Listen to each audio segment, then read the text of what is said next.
Donald Trump, the man who once dominated headlines with his relentless bluster, vanished from the public eye for nearly 5 days, a silence as deafening as it was suspicious. For someone who thrives on attention, this absence sparked rampant speculation about his health, speculation that was only amplified when he finally resurfaced at a White House event, tardy by 45 minutes and visibly struggling. The president, whose physical and mental decline has become a national talking point, offered no reassurance. Instead, he delivered a performance so disjointed, so riddled with slurs and tangents, that it left observers, Democrats and Republicans alike, stunned at the extent of his deterioration. Even Peter Doocy, the reliably Trump-friendly Fox News reporter, couldn't resist confronting him about the viral rumors of his demise, a question that sent Trump spiraling into a defensive, slurring meltdown that only deepened the public's alarm. Trump's attempt to address concerns about his health was a masterclass in self-sabotage. When Doocy asked about the social media frenzy, 1.3 million engagements speculating about Trump's death after his unexplained absence, Trump's response was a chaotic blend of denial, deflection, and delusion. "I didn't see that," he stammered, before launching into a bizarre defense of his very active weekend, claiming he'd done numerous news conferences and poignant truths on social media. The reality? No such activity was evident. His absence was so stark that even his most ardent supporters began to whisper about what might be wrong. This is a man who cannot stop talking. Yet for 5 days, he was nowhere to be found. When he finally emerged, the slurring, stumbling figure before the cameras was a far cry from the brash showman he once was, revealing a leader in freefall, desperately trying to mask his frailties with bravado. Trump's public appearances have become a tragicomic spectacle, each one a fresh reminder of his mental unraveling. At the White House event, he attempted to address serious issues: crime, school shootings, national security, but his responses were a disjointed mess, veering from one incoherent thought to another. Take his bizarre riff on arming teachers. "I've thrown out the concept we have great teachers that love our children. If you took a small percentage of those teachers that were in the military, that were distinguished in the military, that were in the National Guard, etc., etc., and you let them carry." The idea, floated with no context or clarity, dissolved into a tangle of half-formed thoughts about weapons and instances in other countries. This wasn't policy. It was word salad, served with a side of delusion. Trump's inability to articulate a coherent plan, especially on an issue as grave as school safety, exposes a mind that's lost its grip on reality.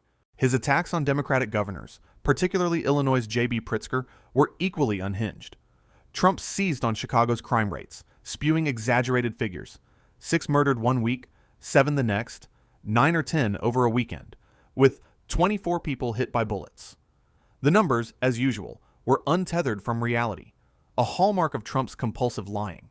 But more striking than the falsehoods was the delivery: slurred, repetitive, and dripping with desperation to appear tough.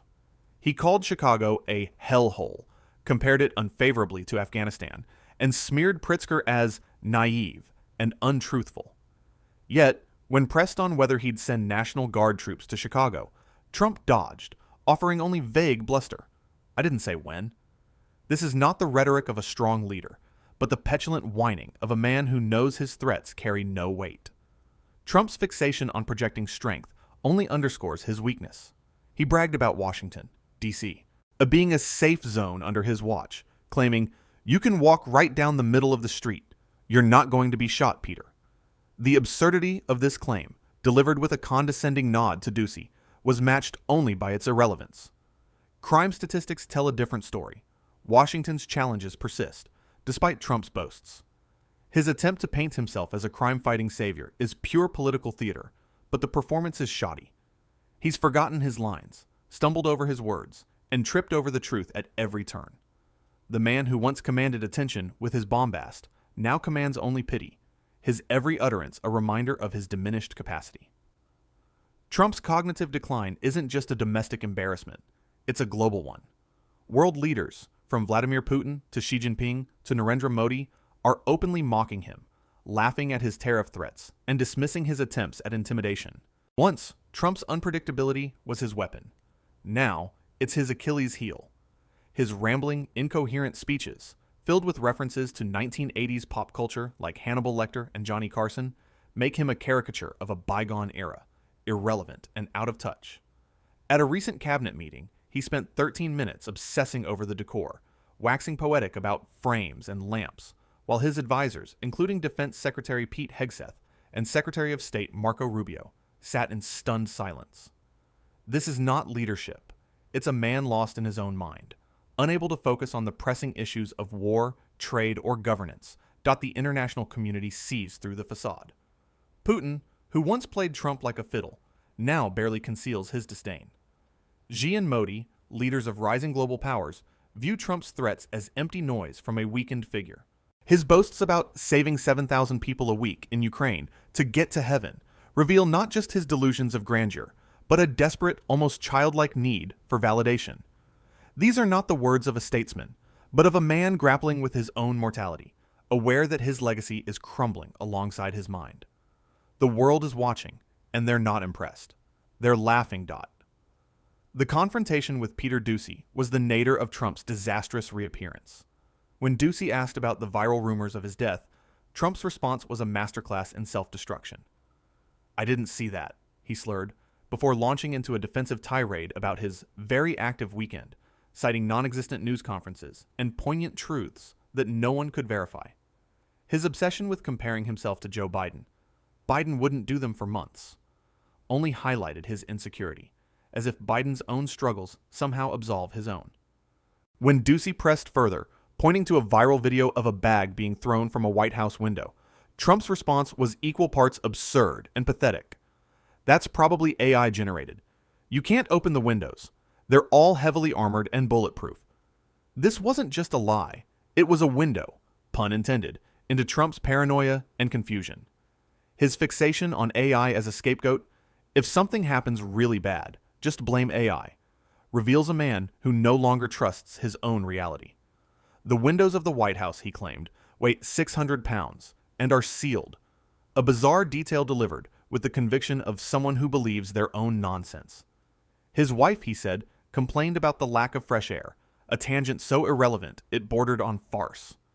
This is not the sharp, calculating Trump of years past, but a man drowning in his own disjointed thoughts, unable to answer a simple question without spiraling into chaos. Doocy, to his credit, didn't let up, but Trump's meltdown only grew worse. His slurring became more pronounced, his thoughts more scattered. He rambled about his golf club on the Potomac River, his numerous shows, and the fake news media, all while failing to address the core question: where was he, and why was he hiding? The answer is painfully clear. Trump's health is failing, and no amount of makeup or B12 shots can cover it up. His attempt to dismiss the rumors as fake news only drew more attention to his fragility, a humiliating moment that exposed him as a shadow of his former self. Trump's cognitive decline is not just a personal tragedy, it's a national security crisis. A president who can't string together a sentence is a president who can't govern. His administration, staffed with loyalists like Pete Hegseth and Marco Rubio, is a house of cards built on corruption and incompetence. Trump's attacks on Democratic governors like Pritzker and California's Gavin Newsom are not just incoherent, they're strategic distractions from his own failures. By smearing Chicago and Los Angeles as hell holes, he deflects from his administration's inability to address crime or deliver on promises of safety. His boasts about DC's supposed transformation into a safe zone are laughably detached from reality, a lie so blatant even his supporters must wince. The corruption runs deeper. Trump's refusal to release detailed medical records, a stark contrast to Kamala Harris's transparency during the 2024 campaign, raises questions about what he's hiding. Bruises on his hands, noted between December 2024 and March 2025, and a diagnosis of chronic venous insufficiency in July 2025, suggest physical ailments that his team downplays with laughable excuses like aspirin use and frequent handshaking. His physician, Sean Barbabella, claims Trump is in excellent health, but the public isn't buying it. The White House's insistence on transparency rings hollow when Trump's every appearance screams decline. This is a man who, at 79, is not just the oldest president ever inaugurated, but a walking liability, propped up by enablers who profit from his dysfunction. Democrats have a golden opportunity to capitalize on Trump's weakness, and they must seize it with both hands. Governors like JB Pritzker are already pushing back, exposing Trump's lies for what they are. Pritzker's response to Trump's National Guard threats was a masterclass in clarity and defiance. "We don't want troops on the streets of American cities. That's un-American." He called out Trump's ignorance of the Constitution and his cuts to federal funding for crime prevention, turning the tables on a president who thrives on chaos. Democrats must follow Pritzker's lead, framing Trump's attacks as the desperate flailing of a man who knows he's losing control. Emerging leaders like Graham Planter, running for Senate in Maine, are also stepping up. Planter's campaign against Susan Collins is a blueprint for the future: anti-corporate, anti-establishment, and unafraid to call out Trump's corruption and the billionaire influence propping him up. His focus on issues like the crisis in Gaza, funded by American tax dollars, resonates with a new generation of voters who see through Trump's theatrics. Democrats must amplify voices like Planter's, using Trump's decline as a rallying cry to rebuild a party that fights for justice, transparency, and competence.